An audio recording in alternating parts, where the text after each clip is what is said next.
Lakshmi Hebbalkar madam ಅವರು ಮತ್ತು ಚಂದ್ರರಾಜ್ ಅವರು ಆಕ್ಸಿಡೆಂಟ್ ಆಗಿ ಇವತ್ತಿಗೆ 3 ದಿವಸ ಆಯ್ತು. ಇವತ್ತು 3ನೇ ದಿವಸ ಬೆಳಗ್ಗೆ ಎಕ್ಸಾಮಿನ್ ಮಾಡಿದ ಪ್ರಕಾರ ಮೇಡಮ್ ಅವ್ರು ಚೆನ್ನಾಗಿ ರಿಕವರಿ ಆಗ್ತಾ ಇದ್ದಾರೆ. ಫಸ್ಟ್ ಡೇ ಮಾಡಿದ MRI ಮತ್ತು ಅಲ್ಟ್ರಾಸೌಂಡ್ ರಿಪೋರ್ಟ್ಗಿಂತ ಇವತ್ತು ಮಾಡಿದ ರಿಪೋರ್ಟ್ ಒಳಗೆ ಇನ್ನೂ ಇಂಪ್ರೂವ್ಮೆಂಟ್ ಕಾಣ್ತಾ ಇದೆ.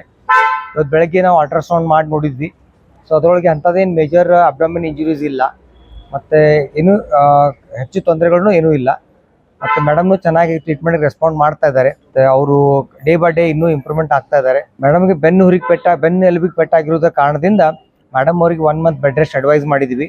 ಮೇಡಮ್ ಅವ್ರು ಸ್ವತಃಗೆ ತಾವು ಕಾಟಲ್ಲಿ ಆ ಕಡೆ ಈ ಕಡೆ ಹೊಳಾಡ್ತಾ ಇದ್ದಾರೆ ಇವಾಗ. ಮತ್ತು ಕಾಲುಗಳದೆಲ್ಲ ಚೆನ್ನಾಗಿ ಮೂವ್ಮೆಂಟ್ ಮಾಡ್ತಾ ಇದ್ದಾರೆ.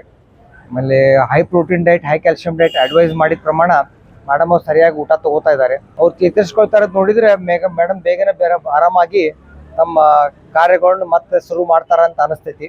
ಈಗ ಇವತ್ತಿಂದ clinical examination plus ultrasound and ಯಾವ್ದಾರು ಇನ್ವೆಸ್ಟಿಗೇಷನ್ ರಿಪೋರ್ಟ್ ಪ್ರಕಾರ ಮೇಡಮ್ ಇಂಪ್ರೂವ್ಮೆಂಟ್ ಚೆನ್ನಾಗಿರೋದ್ರಿಂದ ಇನ್ನೊಂದು 3 ರಿಂದ 4 ದಿವಸ ನಾವು ಮೇಡಮ್ ಡಿಸ್ಚಾರ್ಜ್ ಮಾಡೋದನ್ನ ಡಿಸಿಷನ್ ತೊಗೊಂಡಿದ್ದೀವಿ. ಚಂದ್ರರಾಜ್ ಅವರು ಚೆನ್ನಾಗಿ ರಿಕವರಿ ಆಗಿದ್ದಾರೆ, ಆಲ್ರೆಡಿ ಅವ್ರ ಮನೆಗೆ ಹೋಗಿದ್ದಾರೆ. ಆಮೇಲೆ ಅವರಿಬ್ರು ಡ್ರೈವರ್ ಮತ್ತು ಅವ್ರ ಗನ್ಮ್ಯಾನ್ ಅವರು ಇಂಪ್ರೂವ್ಮೆಂಟ್ ಆಗಿದ್ದಾರೆ. ಅವರು ಮೋಸ್ಟ್ಲಿ ಇನ್ನೊಂದು ವಾರ 10 ದಿವಸಗಳಿಗೆ ಕೆಲಸಕ್ಕೆ ಜಾಯ್ನ್ ಆಗೋ ಸಾಧ್ಯತೆಗಳು ಇದಾವೆ. ಇಲ್ಲ, ಮೇಡಮ್ ಇನ್ನ ನಡೆದಾಡ್ತಾ ಇಲ್ಲ. ಮೇಡಮ್ ಬೆನ್ನೂರಿಗೆ ಪೆಟ್ಟಾಗಿರೋದ್ರಿಂದ ಮೇಡಮ್ 1 ಮಂತ್ ಬೆಡ್ ರೆಸ್ಟ್ ಮಾಡಬೇಕಾಗತ್ತೆ. ಬಟ್ ಚೆನ್ನಾಗಿ ರಿಕವರಿ ಮಾಡಿದ್ದಾರೆ. ಈಗ ಬೇರೆ ಪೇಷಂಟ್ ಕಂಪೇರ್ ಮಾಡಿದ್ರೆ ಇವರು 2-3ನೇ ದಿವಸದಲ್ಲೇ ತಾವೇ ಸ್ವತಃ ಆಜು ಬಾಜು ಟರ್ನ್ ಆಗೋದು, ಕಾಲು ಜಗ್ಗೋದು ಬಿಡೋದು, ನಾವು ಹೇಳ್ಕೊಟ್ಟಿದ್ದು ಎಕ್ಸರ್ಸೈಸ್ ಮಾಡೋದು, ಆಮೇಲೆ ಡೈಟ್, ಆಮೇಲೆ ತೊಗೊಂಡಿದ್ದೆಲ್ಲ ಊಟ ಚೆನ್ನಾಗಿ ಡೈಜೆಸ್ಟ್ ಆಗ್ತಾ ಇದೆ. So improvement is very satisfactory. ಅದಕ್ಕೆ ಮೇಡಮ್ ಚೆನ್ನಾಗಿ ರೆಸ್ಪಾಂಡ್ ಮಾಡಿದ್ದಾರೆ. ಇನ್ನೊಂದು 3-4 ದಿವಸ ಮೇಡಮ್ನ ಡಿಸ್ಚಾರ್ಜ್ ಮಾಡ್ತಾರೆ.